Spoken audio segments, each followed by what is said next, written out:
Okay, I see we're still waiting on Director Paul. one. Yep. So we'll give it a minute. Oh, there's Karen. Hello, everyone. I'm sorry to be joining you at the last minute. I have some internet connection problems today, but I am here. I'm going to leave my video off for a few minutes. I will then turn it on. Hello to all. Hello to John and Roger and Lori and all my colleagues. So this is the meeting of the Legislative Advocacy Committee of the board. And looks like all committee members are present, so we can begin. Excellent. Roll call, Joel. Yes, Committee Member Malik, Yes. Committee Member Edwards, Here. Chair Paul, Here, all committee members are present. We have no public attendees as of yet. So I think we can waive the comments from the public. okay. So let's proceed. The first item on our agenda would be the minutes, review of the minutes. Are there any corrections to the agenda or the minutes? Chair Paul and committee members, I sent out an email on Friday afternoon. The agenda title should read, consider adoption of the June 16, 2022 and December 7th, 2021 committee meeting minutes. So I'm not sure if you had an opportunity to review the other set of minutes that were distributed separately. I have not. What about the other committee members? I have not. So can we put this over to the next meeting? Okay, for both set of meeting minutes or? I haven't reviewed the ones that you sent out separately. Okay, And the other, what about the other committee members? I have not either. Okay. I propose that we review the minutes of both meetings at our next committee meeting. Any objections? No. No. Okay, then let's do that. And then we can proceed. For some reason. Okay, let's go on to our next agenda item. Excuse me.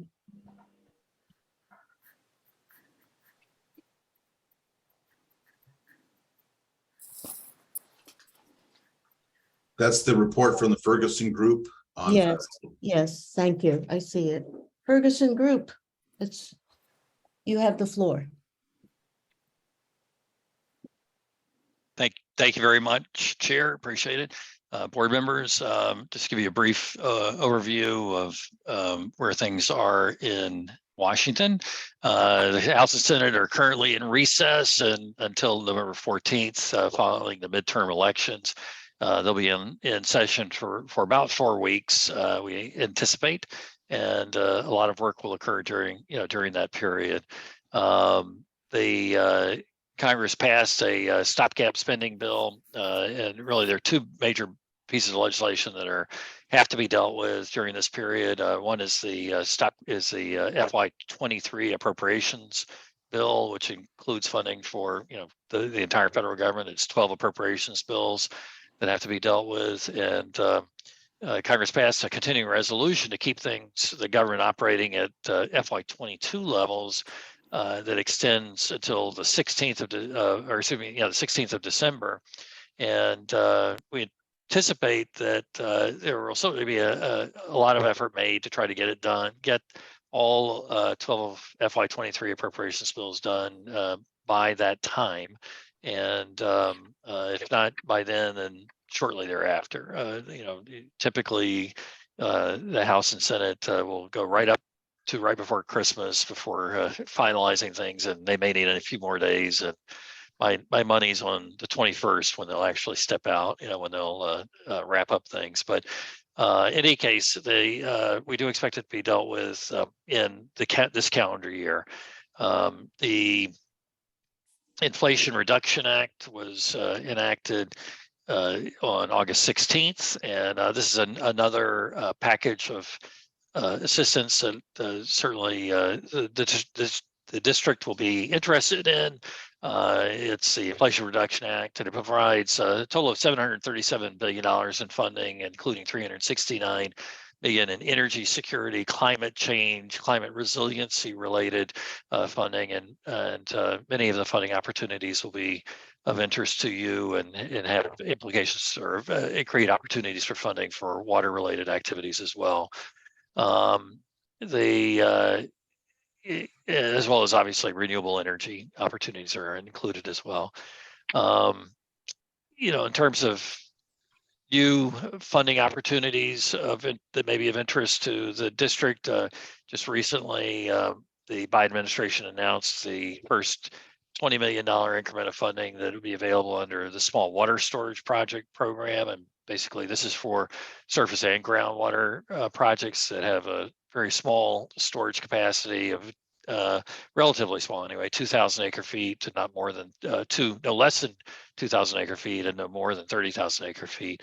And so that's available. And again, this will be funding that'll be available on an annual basis for the next 5 years. It's a total of $100 million that's available, and is part of the overall $8.3 billion that was made available to reclamation in the infrastructure package. But these again are for small scale water storage grants that could be made available to supplement and complement water reuse projects and things of that sort. Also, there is a new funding opportunity that may be of interest to the district in the cybersecurity area. If you have concerns in that area, there's a new program that was just announced. And then also Homeland Security is actually starting some listening sessions focused on public agencies to assist public agencies in reducing cyber risk. And lastly, just generally, there are a bunch of water bills that have passed the House or passed the Senate and still pending or pending in committee that are going to we expect could be dealt with between now and the end of the calendar year. Most notably, on the Senate side, the STREAM Act, we're still hopeful that there will be a markup of that bill. This is Senator Feinstein's piece of legislation that has additional assistance for groundwater recharge and surface water projects, as well as again, groundwater and conjunctive use types of projects.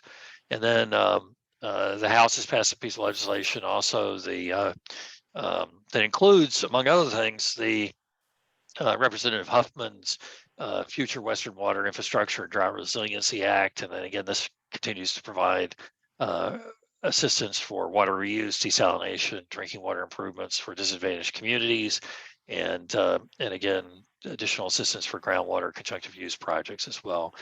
And then finally, the Water Resource Development Act, which has the money in it for an authorization for $20 million for the Monterey Peninsula that the district has advocated for. That funding was that bill is one of those that we do expect to be dealt with between now and the end of the calendar year. The bill has been, the Water Resource Development Act on the Senate side has been added to the National Defense Authorization Act, and this is one of those must-pass pieces of legislation. And what we expect anyway is that will be added to, or that the Water Resource Development Act will be in the final defense bill.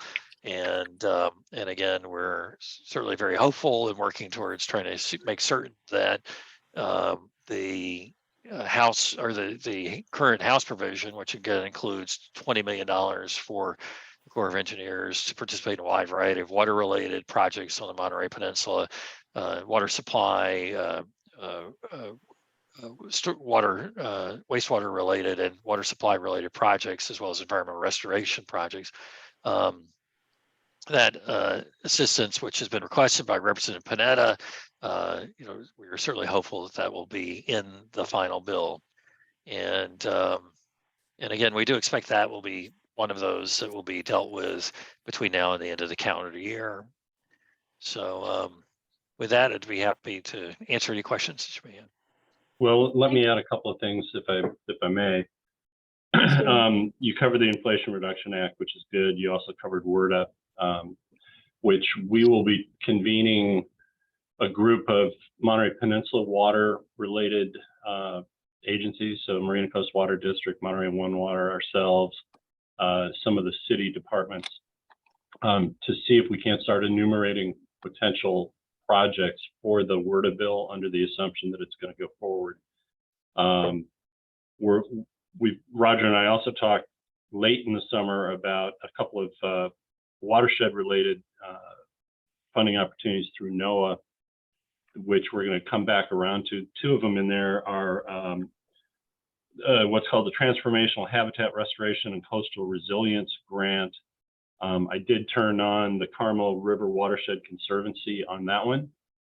And there's the Coastal Zone Management Habitat Protection and Restoration Grant that Roger told us about, and I've told Bixter Land Trust about that one to see if there's any Carmel River free opportunity there. So, and we're continuing to look at some fisheries and protected resource monies, both the Pacific Coast Salmon Recovery Fund, which is separate, but then there's this one little pocket of money, $400 million over 5 years.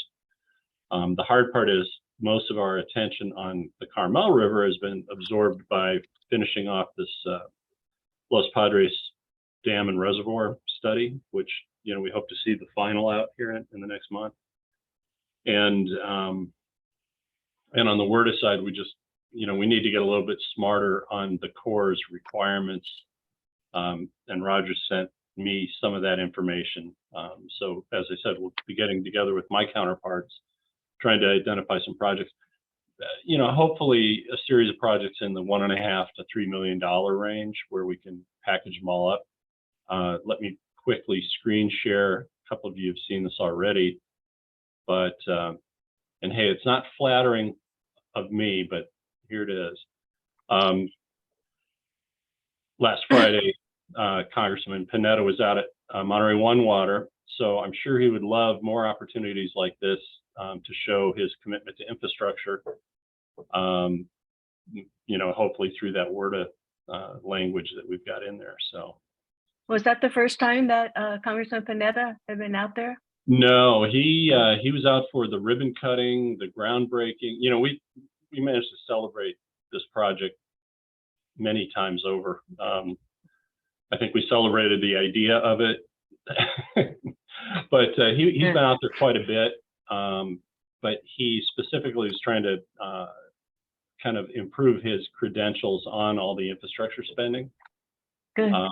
And success has many masters, and so we're more than happy to give him a little bit of credit, whether it's due or not. But he is batting for us on the WRDA bill language, so we're optimistic. Good. Well, it sounds like there's so many possibilities that the job just to and I thank you for identifying all the possibilities. I hope that we're able to take advantage of some of them to get the cybersecurity one. Wouldn't that be helpful if we could get some help with defraying the costs of? It sounded from your summary that the goal is to also offer local districts like ours not just money but some kind of expertise. Is that your understanding? Yeah, they're in the process of they're holding listening sessions and going to be putting out some guidance to so basically provide some technical assistance to public agencies about best practices in this area, and then that hopefully will be again, the idea is that the competitive grant funding could be used to help communities implement those improvements where assistance is needed.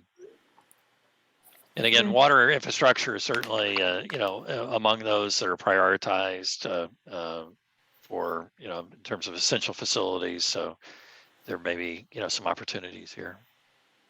Yeah, and it may be less applicable to us.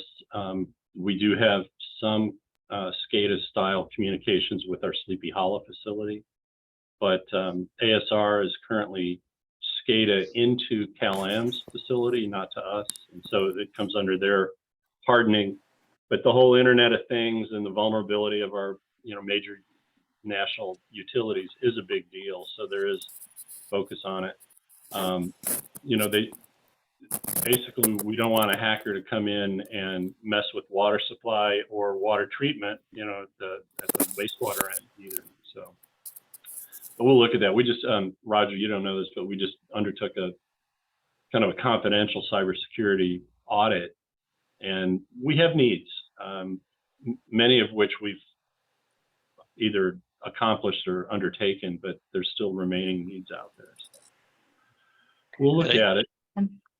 And just to reinforce what excuse me, Chair, one thing, just to reinforce what Dave said earlier about the NOAA assistance. That is an area, again, that's going to be, there'll be multiple years of funding. There was additional funding also provided under NOAA in this last package, the Inflation Reduction Act.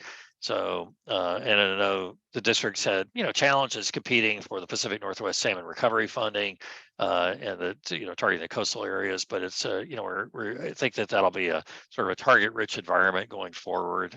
There really, will be some additional opportunities to do additional recovery work there, with your partners. Good. Is there a realistic possibility that we could obtain some funding for groundwater replenishment?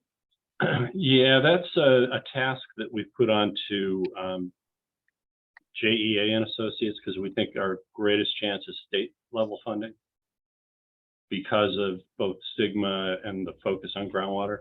So we'll talk a little bit about that under our either under my report in item 4, because we have a meeting that I want to tell you about. Oh, okay. I have one more question, and then perhaps the other directors also have questions. And by the way, thank you for the memo. It's very helpful, very clear to me, except for one or two details. And my question is about the HR 9084, which, and I haven't read the text of that bill, but it says, and this is on the second page of your memo to us. It says that that bill would require the State Water Project and the Central Valley Project to be operated consistent with the 2019, whatever that is. Biological opinion. Sorry for the abbreviation.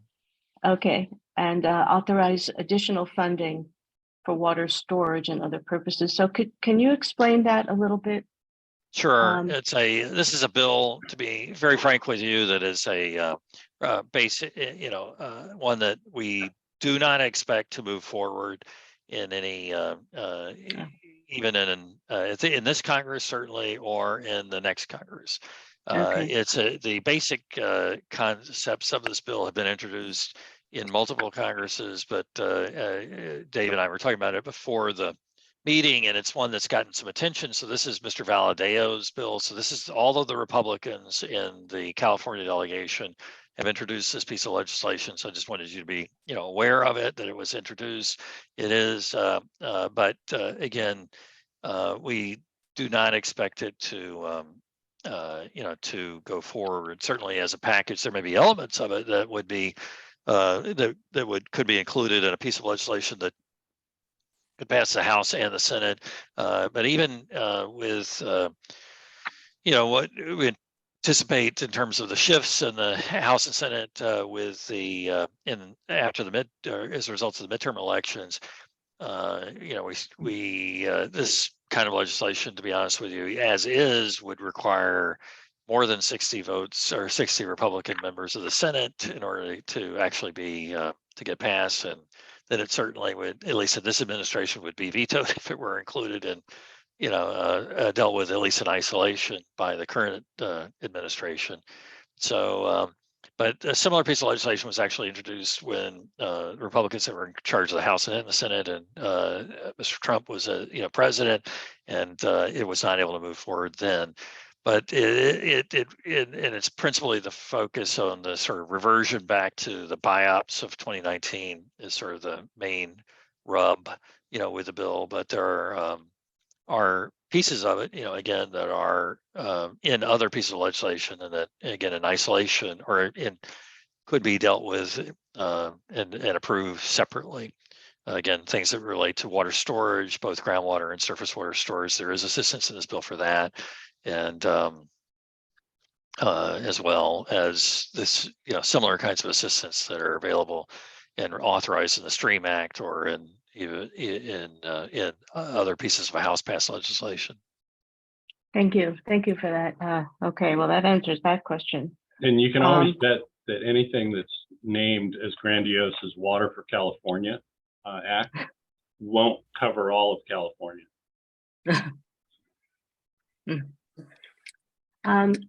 Well, thank you. Director Edwards, Director Malek, do you have questions? Yes. Thank you, Chair.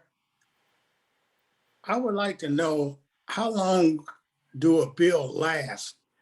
Is the expiration date on it? I was listening to a meeting today of Ordinance 152 about the Los Padres Dam.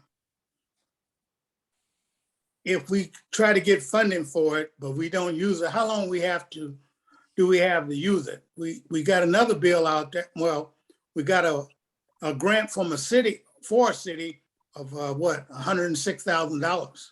They haven't used that grant. How long do we have to use it, or turn it over, turn it back, or we can use it for something else? Somebody can answer that for me?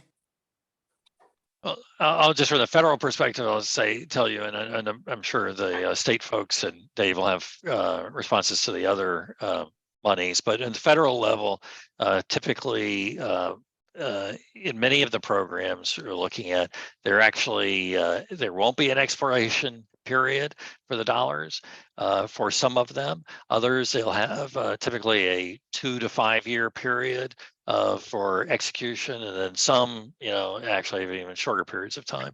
But most of them provide multiple years to execute the project. You're awarded, the grant is awarded, certainly in the terms of earmarked dollars, for example, which is what we would be hoping to go after in large measure to use the authority that's pending, that Mr. Panetta is pushing. We'll still have to go through the appropriations process to secure money out of that program. And if that money were regardless of what it's committed to, if it's committed to groundwater recharge efforts or groundwater storage or something of that sort, or whatever you want to put it to, those dollars are going to be available for many years. And what the problem, the issue is that, and frankly, those monies, in order to be made available for other things, they actually have to be reprogrammed, and so they're available until expended. But if you don't use them after for 5 years or so, you're certainly not going to be able to get more money, because you haven't used the monies that have been appropriated, and B, they'll be subject to reprogramming requests that'll recapture them, but that'll require a separate action by Congress to do that.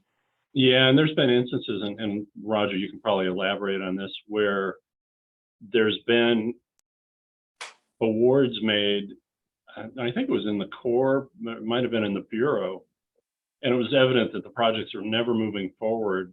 And so the effort was to basically create new funding source out of thin air by canceling out projects that previously were given awards, and basically saying, okay, you thought there was going to be an appropriation for those, it's never happening, you cancel it out. Now that money's freed up. Let's package all that money back together and make it available. That's happened in a couple of instances. You So make it Dave- available for, I'm sorry, go ahead, Director Edwards. Yeah, thank you.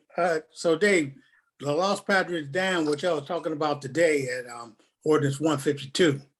Yeah.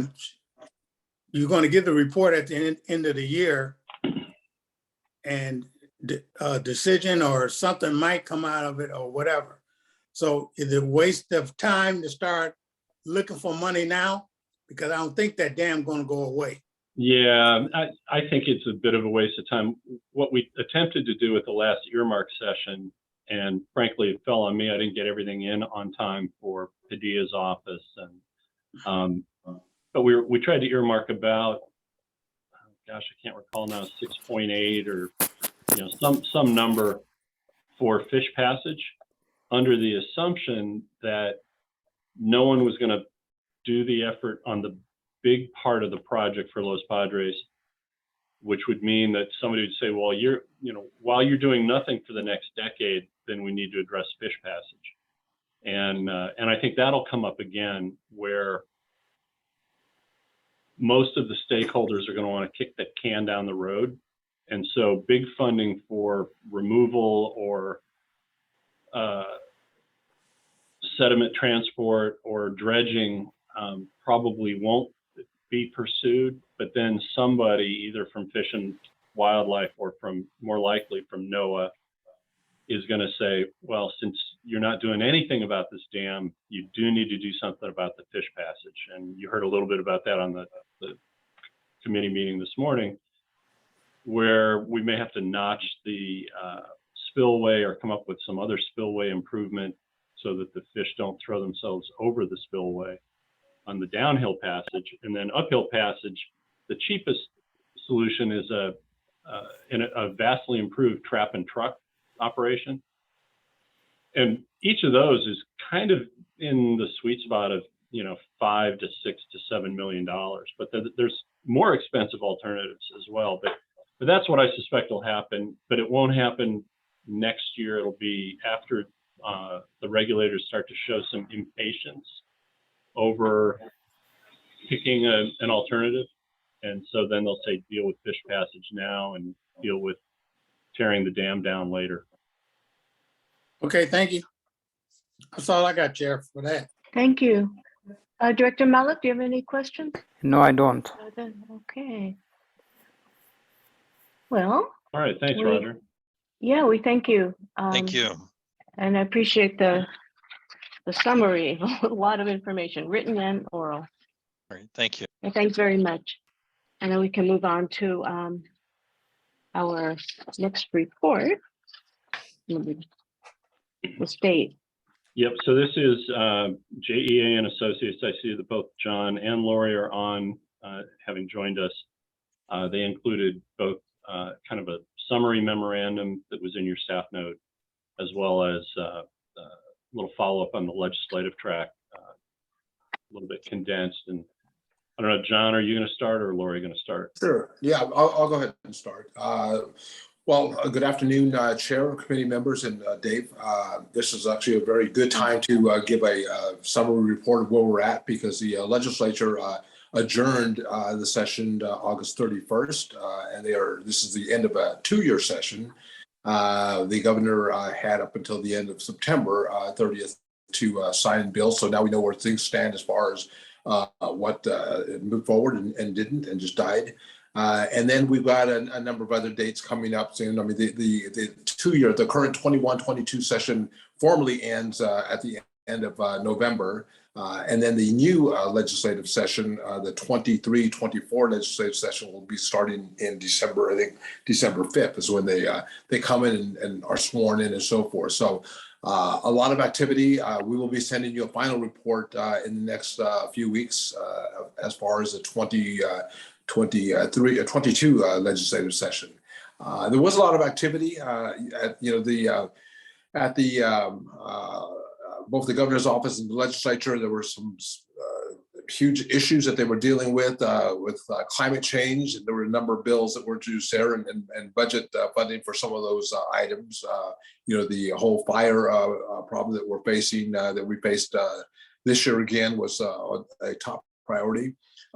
There were some things that have been on the table for quite some years. There was a farm worker legislation that got a lot of hype from all the way from the president on down to get the governor to sign this one. This is a bill that has to do with the unions being able to, the farm worker unions being able to send in their ballots via mail. And after quite some time, years, Governor Newsom reluctantly, I think, signed that bill with the caveat that there will be some amendments to the legislation passed this year in the next coming year, or coming session. So those are some of the highlights. Again, water, because of the problems that we're having with the droughts and so forth, was another major issue. And again, legislation passed in that way for climate resiliency and providing some funding for water projects and so forth. And there are things that we will be following on your behalf as some of those monies get doled out by the various agencies, and look for opportunities there for the for MPWMD. There was about 23 bills that we followed on your behalf, and Lori's going to report more on the bills and the budget process and so forth. We've had a number of successes throughout the year, and there was also a lot of talk with our state legislators, Senator Laird, of course, who's always been very helpful to the district. We worked with him on some legislative issues that were important to you. We will continue to work with them through this fall and see where we are when we start the new legislative session in January, as far as bill introduction and funding request. We've got, Senator Laird is not up for re-election this year, so we have him for another 2 years. We will have a new assembly member. We're assuming that council member from Morro Bay, Dawn Addis, will be the new assembly member for your district. I actually met with her Monday afternoon, talked to her about some of the organizations I work with, including MPWMD. I think, Dave, she's mentioned that you've met and talked briefly. She'd like to come to the district and spend some time there at the district and get to know it better. She's from the San Luis Obispo area, and so she's finding her way through, up north. Her district goes all the way to Santa Cruz. So, I told her we look forward to having her in the district, possibly with this committee, but certainly Dave, for a tour of the area, which is something she requested. So, and then again, on the legislative members, action going on, we still have the play for the speakership. Assemblymember Rendon, this was his last 2 years. He originally indicated that he was ready to make a move as far as working with a new possible speaker, whoever that might be.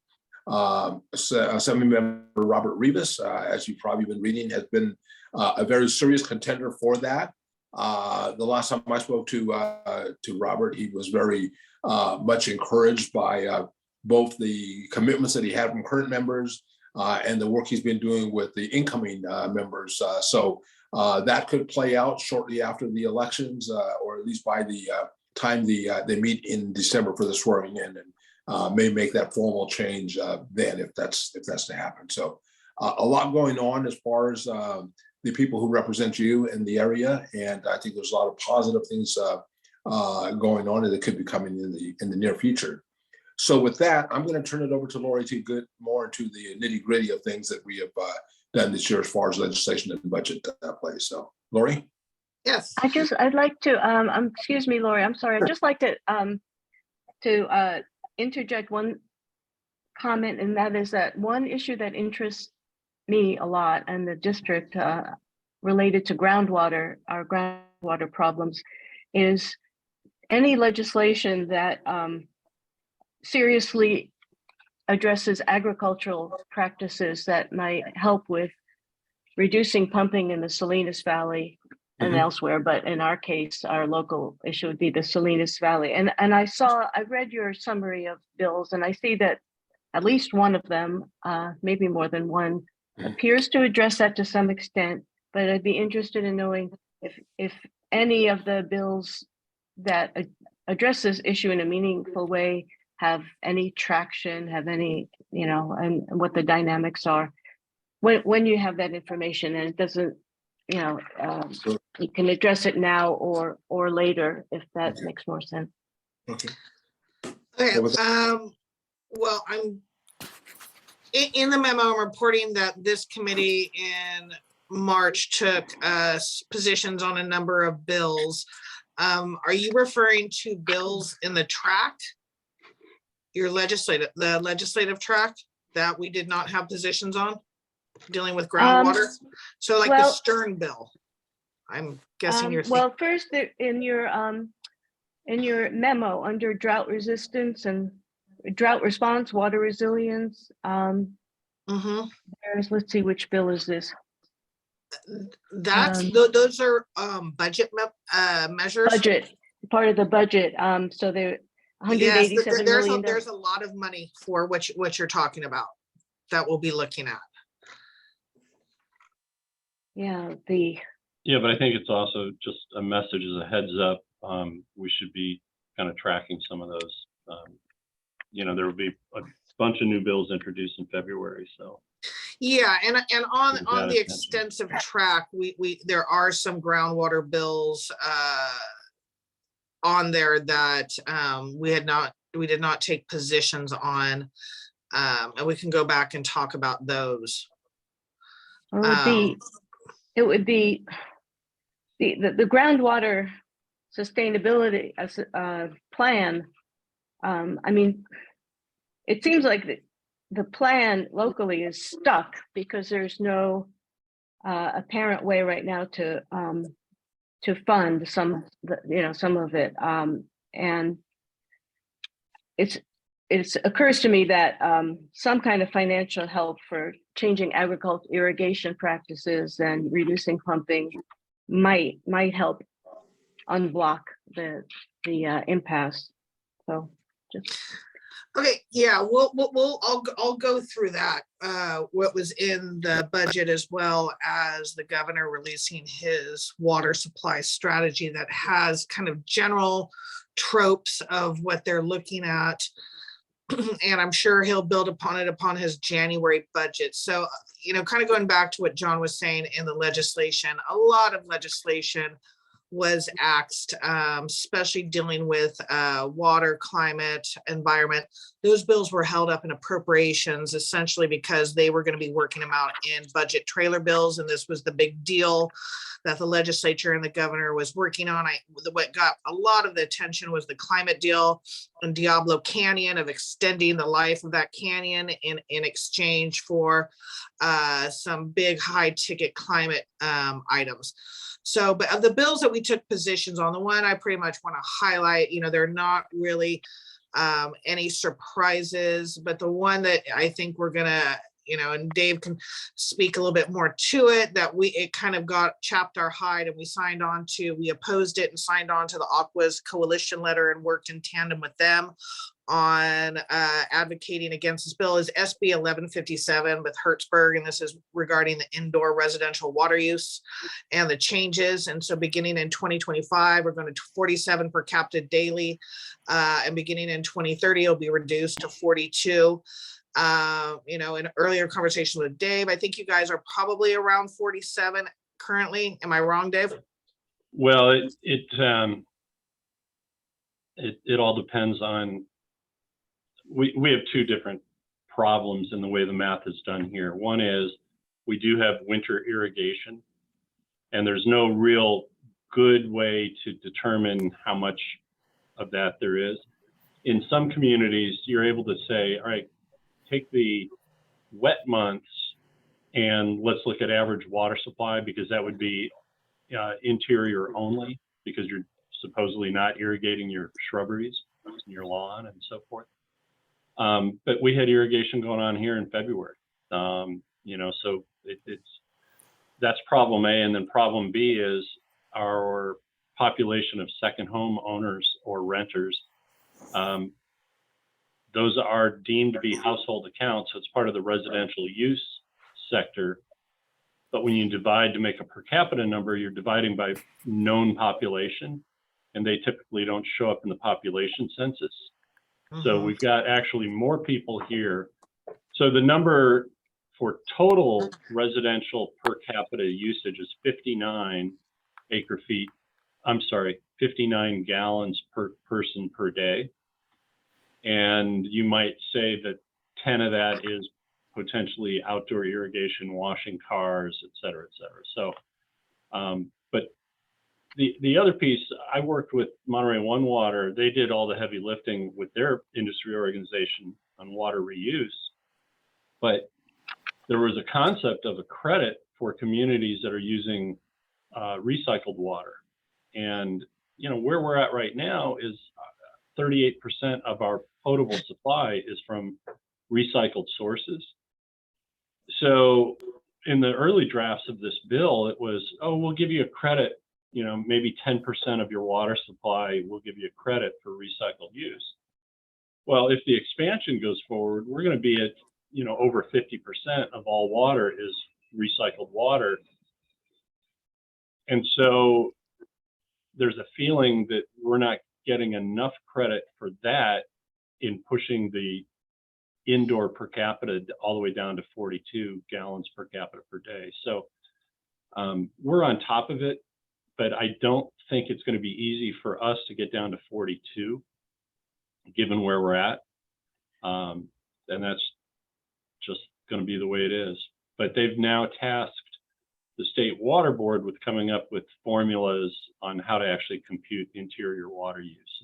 And we'll see what happens. But Lori's right. We did oppose for the two reasons. One is 42 is pretty strict, and the recycled water credit was pretty low. Thank you. So in that was the one bill that, you know, it kind of took us a little not off guard.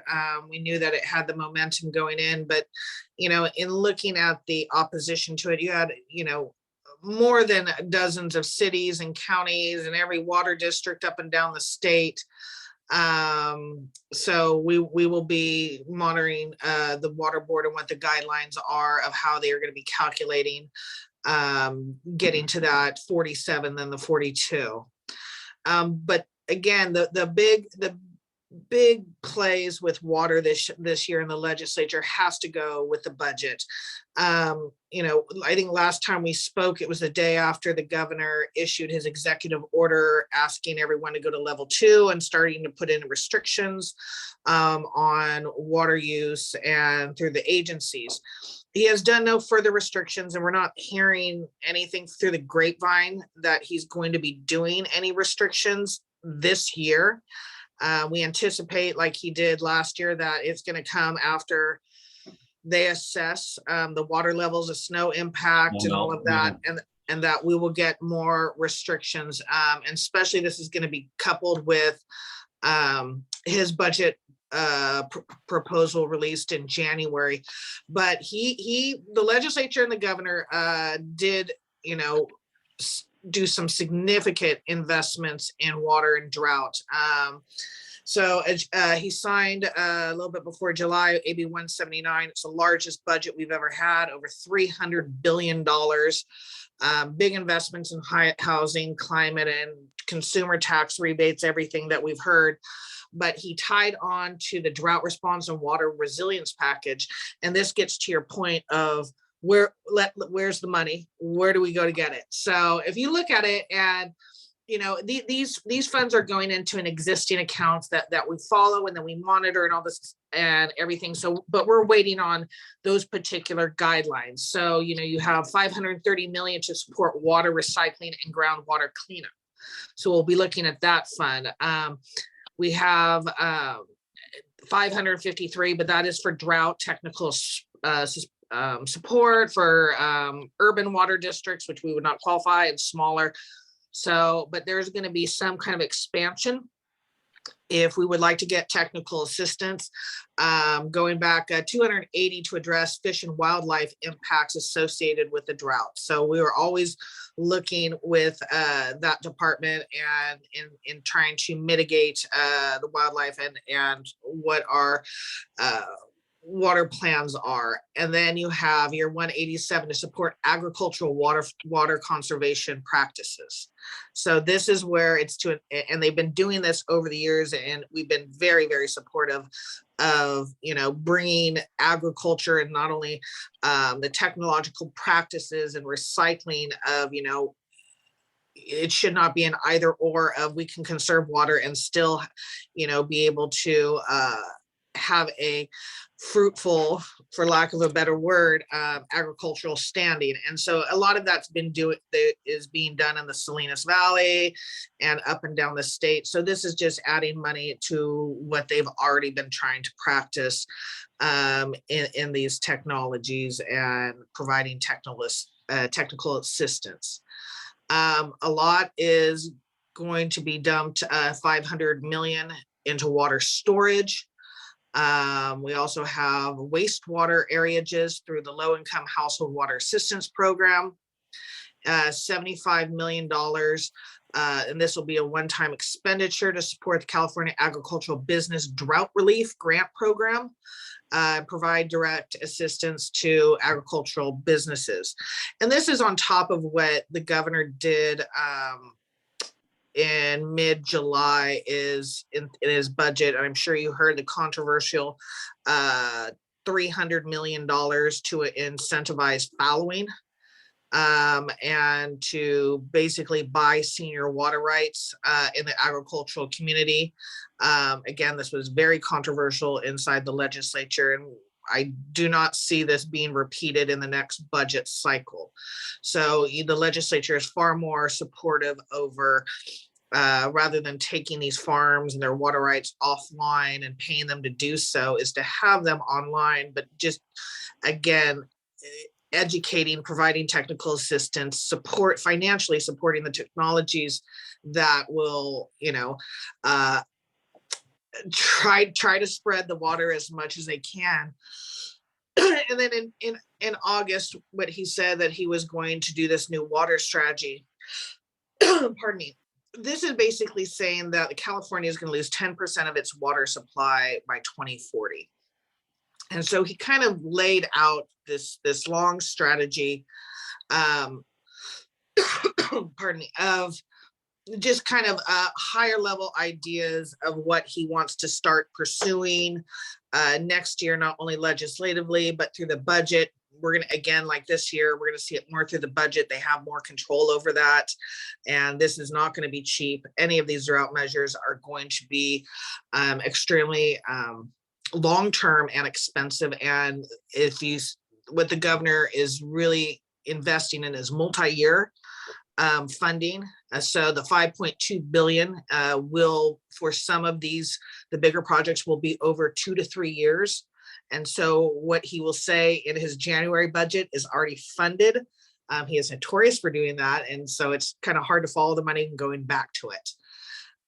But one thing in particular that we'd like to highlight is in the budget and under the leadership of Senator Laird and your general manager, is that we were able to secure $4.8 million in a state appropriation for the Pure Water Monterey deep well injection number 6.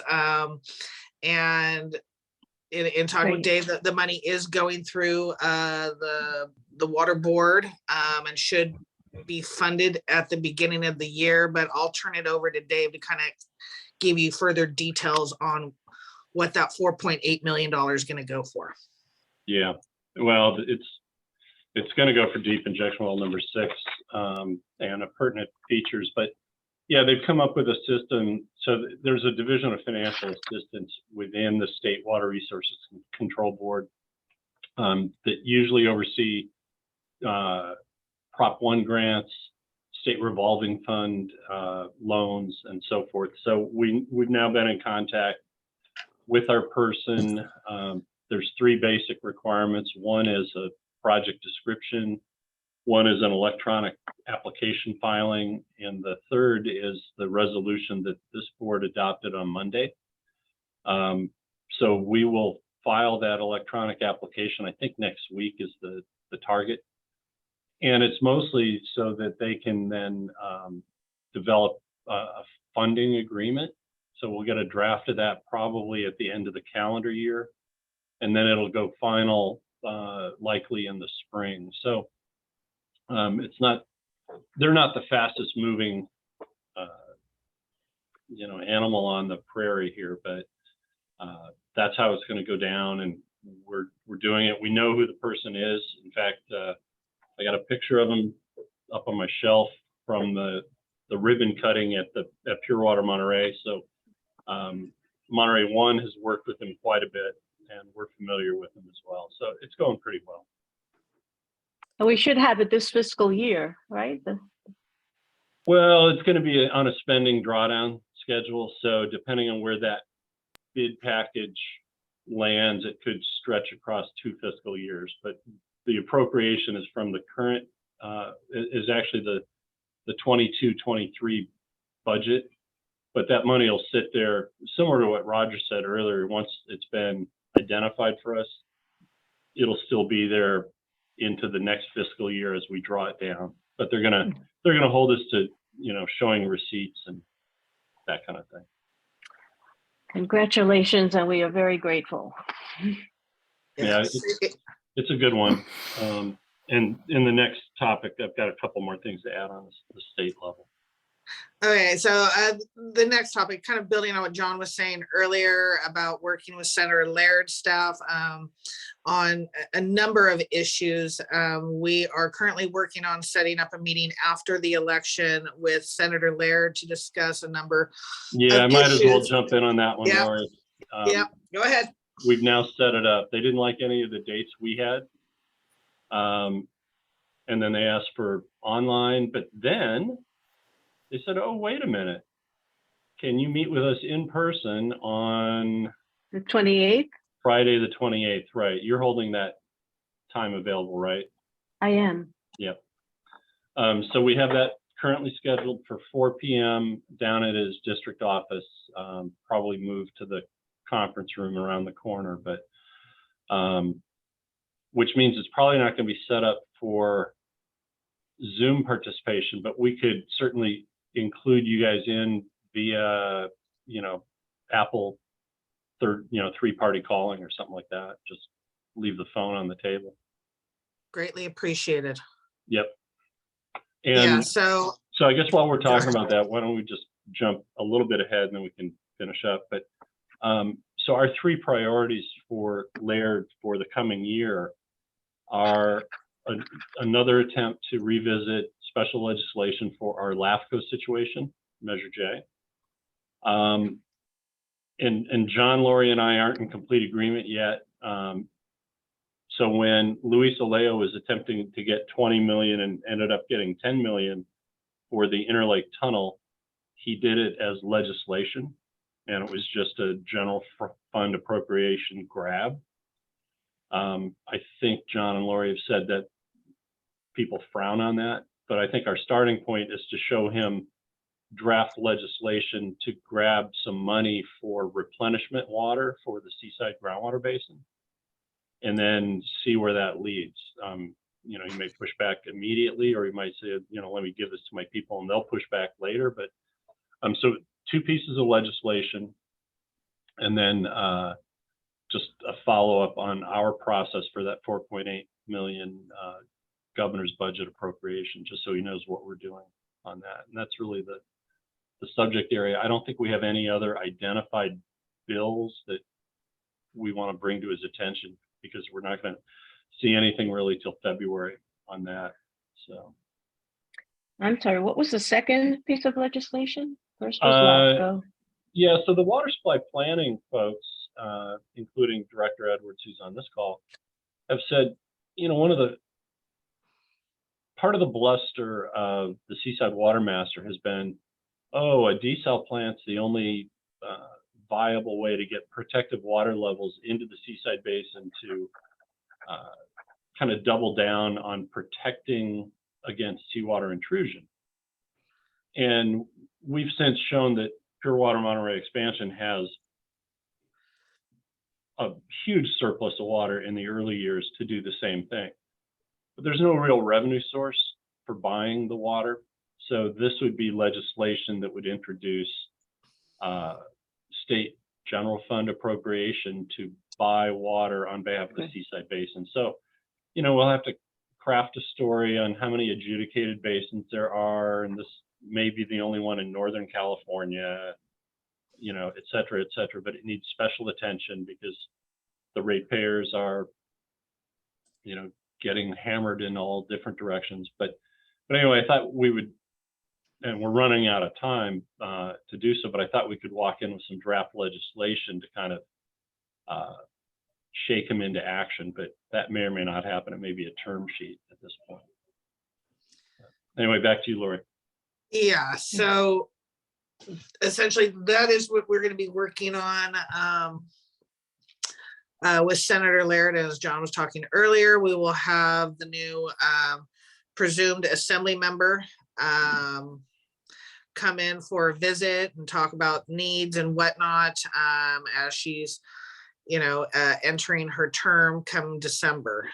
So that is where we are as far as looking for next year as potential legislation and, you know, absent of knowing what's going to be introduced come December and January and onward. Yep. That's all I have. Thank you. Well, it's very encouraging that Don Addis would like to continue, you know, to meet with us, to have a tour, to start learning more about our water issues. That's very good news. Yes. Yeah, and I promised her a similar overview to what we gave, well, what we gave Jimmy Panetta when he came in. But I have to look at the boundary lines of the new district just to see, because, you know, we laid out who all the water providers were basically from Santa Cruz to South County. And now this one goes a little bit further. And so there's things we don't really know about, but I think as we may still limit it to, hey, we're glad to have you now for your northern piece of your district, which is, you know, Monterey County. Here's what things look like. So I'm still struggling with that, but she's not been here physically yet. Well, she's been here physically for some fundraisers and other things, but we've not connected other than via phone so far. And I think you said the meeting with Senator Laird will be at the district office? Not our district, his district. No. So yeah, down at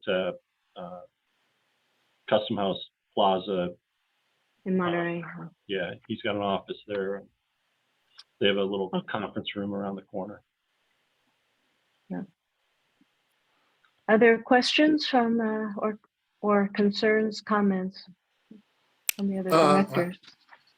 I through chair, just thank JNA for what they're doing in general manager. I think water for the Seaside Basin, that should be a priority for us. I don't believe through that adjudication, I think the only way they get funding is from CalAm and the city. So this water that they need, that 700 acre feet they need, we believe they don't need that desal, but if we can get some money to buy more Pure Water Monterey, that will work good for us. So yeah, and you know, I have to tell you, I think that the way their management structured the amended and restated water purchase agreement,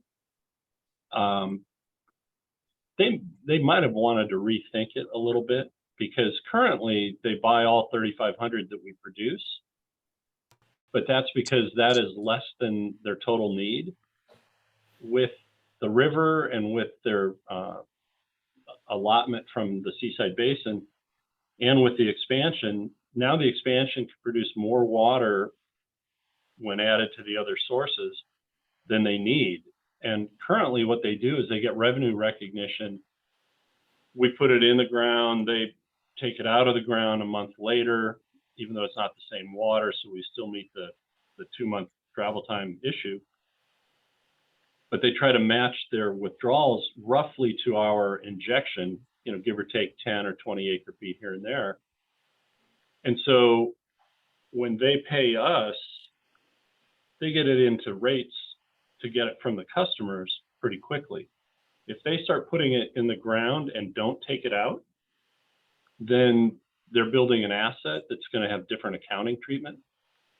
And I don't think they really thought that one through. So they're going to probably be in a position where they would love to, if they've agreed under the amended and restated water purchase agreement to take all the water from the project, they might like to sell some of it to the water master. And if the water master had this new source of revenue to pay for it, then it's not coming from ratepayers. And so that would be the kind of the perfect solution. And maybe you could also treat it simultaneously as a drought reserve where you say, we're selling it to you. However, we get to take back 10% in emergency, and then we'll promise to re-deliver that to you, you know, something like that. But anyway, the whole idea of creating a separate revenue source would really alleviate the pain on the local ratepayers, and would also get us away from having to justify protecting the groundwater basin when people in Carmel and Carmel Valley never experienced any benefit from that basin, and probably don't want to suddenly have a new obligation to pay for it. It would avoid all that conversation. So it's something to try, and that's what we're going to do. Very good, very important. And of course, it helps with the seawater intrusion issue. So Exactly. it matches very well to the drought resilience and you know, long-term resilience and sustainability. So hopefully a lot of different ways this might qualify for some of the new sources of funding for several reasons. So we're going to try. That's really important. Was there, Lori, did you finish what you wanted to report on? We kind of went back and forth between you and Dave, which is fine, but was there more? No, I think we covered the good money part and a little bit of legislation and what we're kind of going to be doing in the next couple months and getting ready for the new legislative session. So I'm done unless you guys have any further comments or questions. Okay, looks like. Yeah, just one more. How long do we have to use like state money? That same question. Yeah, how long do we, because that $106,000 that Seaside got, that's been on the books quite a while now. Yeah, and technically we've extended it 3 times. So that's our money from the water supply charge for local projects. It expired in April of this year. So they're currently, you know, not qualified for that money. In our case, well, let me give you 2 examples. In our grant, the 4.8, as I mentioned before, if they're waiting on construction progress payment receipts, they'll wait into the next fiscal year, the next fiscal year after that, but they know that we're taking it down. On the state revolving fund side of things, Cal-Am had this $279 million commitment from the drinking water state revolving fund. And the state just took them off the commitment list due to the lack of progress. And so that award was made in 2018 and then taken away from them just this past September. So sometimes it happens, but that's because they're looking for projects ready to go. And, you know, it's a combination of EPA appropriations federally and state, either bond monies or loans that have been paid into the revolving fund of the loan pool. And so they're trying to push that money back out to new projects. And if you drag your feet, you do have a chance to lose your place in line. So different programs are different, but once you're committed, same thing at the federal level. We had a drought contingency plan grant, And we extended that schedule a couple of times. But there's a grant administrator, in that case with the U.S. Bureau of Reclamation. And, you know, we had to send her a letter saying, why is there a delay? And then they grant the delay, and then you just keep going on your progress payments. Okay, Dave, well, Dave, from me on the Seaside situation, and we sent them a letter saying the money's gone. No, I didn't have the heart to do that yet. Well, You know, well, you need to do it because they probably think Yeah. they still got it. Yeah, So you might as and well break their heart then. yeah, So I mean, we extended it for 2 years, then we extended it for another year. And, you know, they went through, they lost Rick Riedel, they lost Scott Ottmar, they got Nisha. That turnover is probably, Hey, yeah. Dave, send a letter. Yeah, Send a letter. At least that way they know. And that way, Will when I do. go down there, they can look at me and I'll say, well, you had a chance. You didn't lose. I went down there a couple of times and reminded them. So send a Yeah. letter. That's all I got, Chair. Okay, thank you. on Dave, that yeah. subject, let me hold off on that letter until we make a little more progress on the negotiations over the easements Okay, for pure water expansion and the original pure water project. City of Seaside rejected our appraisal and now wants to go out and get their own appraisal. And I think they've now kind of had their catharsis where they got out all their concerns and all their issues, and now we're actually working in the right direction.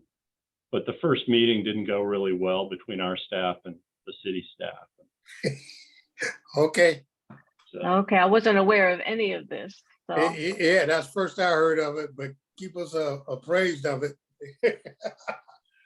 well, let's put it this way: on our call at 8:30 this morning, the lead. So from our side, it's Maureen and John Lear. From Monterey One Water, it's a gentleman named Tom Correttis, and Tom said, well, we might want to start thinking about getting the general managers involved, and then there was discussion about, is Jason available? And as you know, Director Edwards, that was the first time I heard that he didn't get reelected to city council. So he's gone. It's not not being reelected. He decided to step down, quit. Step down from city. Yeah, Okay. yeah. So Yeah, and the way it was explained this morning was he's no longer on Monterey One Water's board, but would still be on city council. And everybody's like, oh, good, we can go to him and he can help us. So he can't help us. when did they moved him off of Monterey One? He's just going off. He hasn't been moved off yet. Oh, okay. Because I thought that was going to happen in December. So Yeah. they getting ready to make a move over there or something. Yeah, so anyway, yeah, we are, what should just be normal negotiation for an easement may get a little cloudy with Seaside, so. I'm sorry that you have this additional headache, but I guess it has to be resolved. Hopefully it will be. Yeah, we'll be good. But Dave, Dave, is that for the franchise agreement? No, this is just simply for the well, injection well sites. Adding another well? Okay. Yeah. And the original ones, they gave us a right of entry so that we could do all the work, but we never perfected the easement. And, about 7 years ago, when we were trying to perfect the easement for ASR, they wanted to convert it to an annual lease rather than a lump sum payment. Mm-hmm. And that was a bit of a problem for us, but then they dropped it. So we don't currently have a permanent easement on all the ASR land. And so that's kind of wrapped into this whole exercise as well. First, we're going to do the pure water sites, and then we'll finish off the ASR site.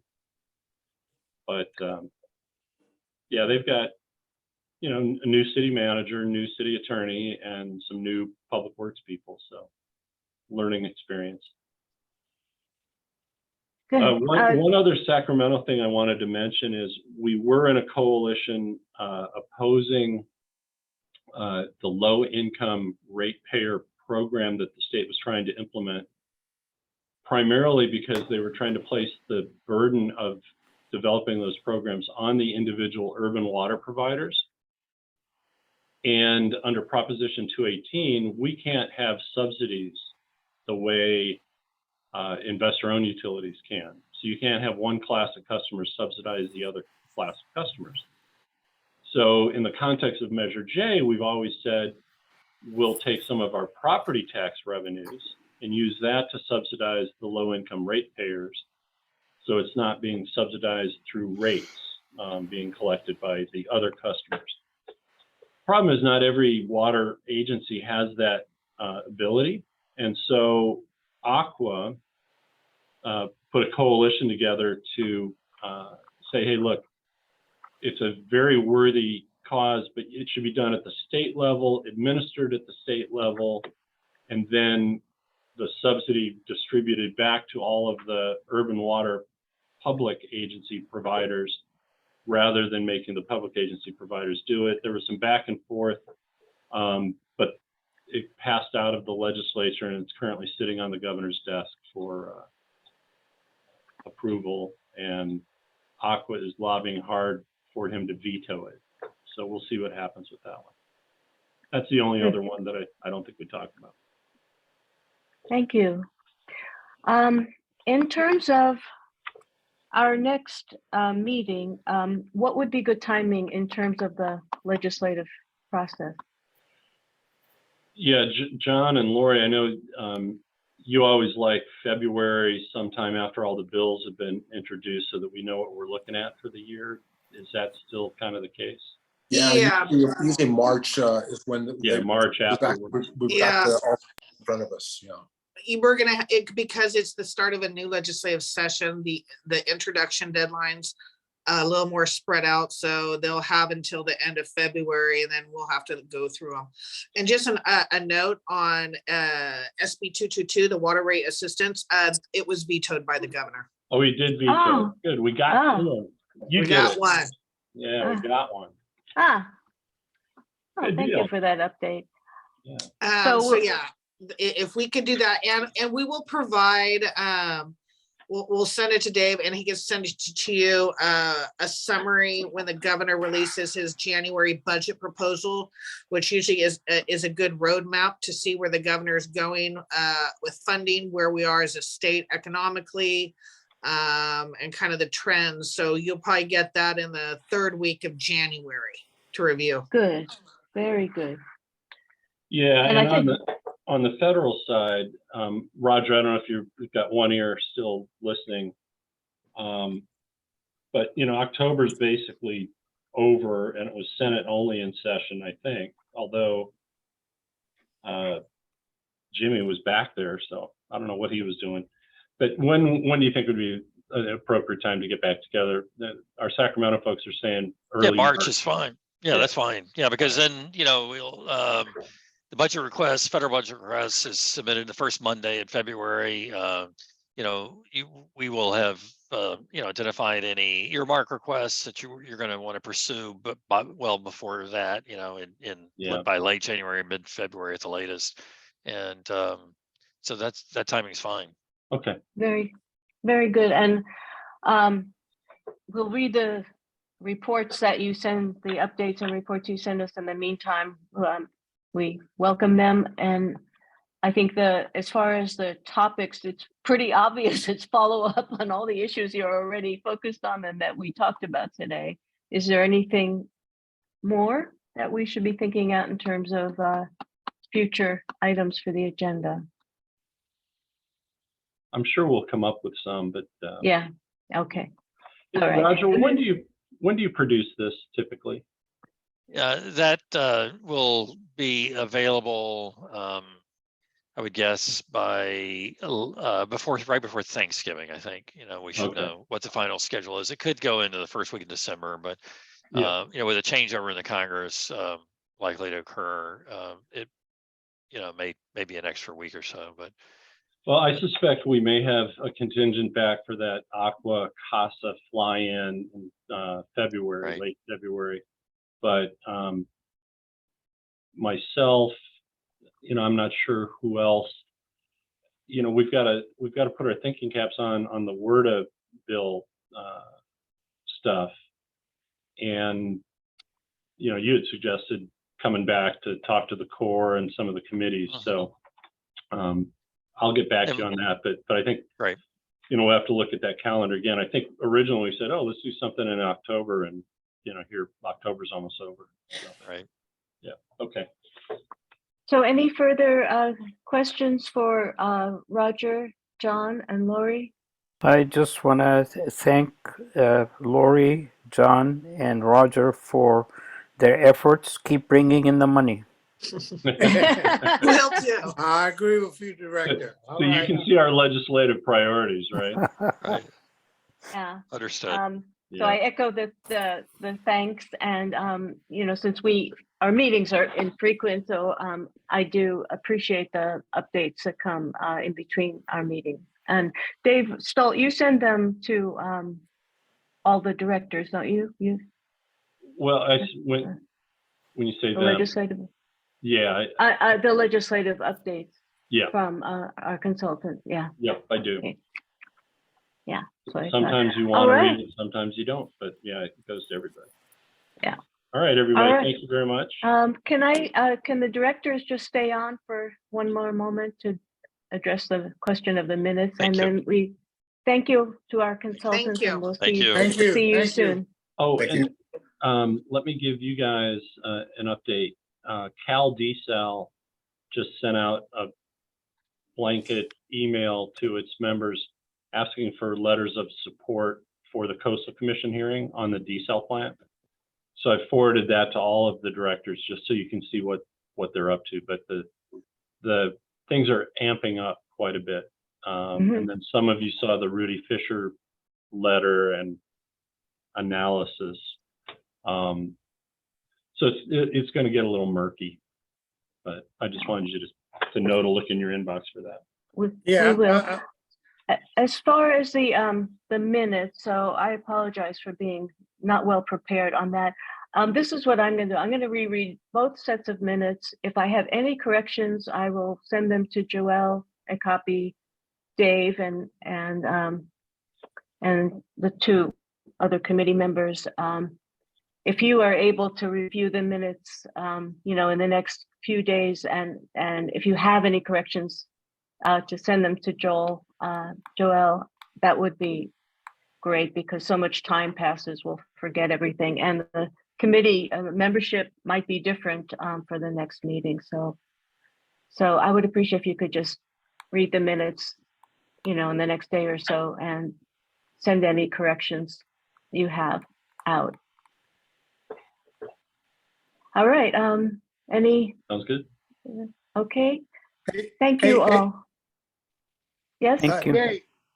Dave, do we have to, do Rudy Fisher have anything? I read that thing and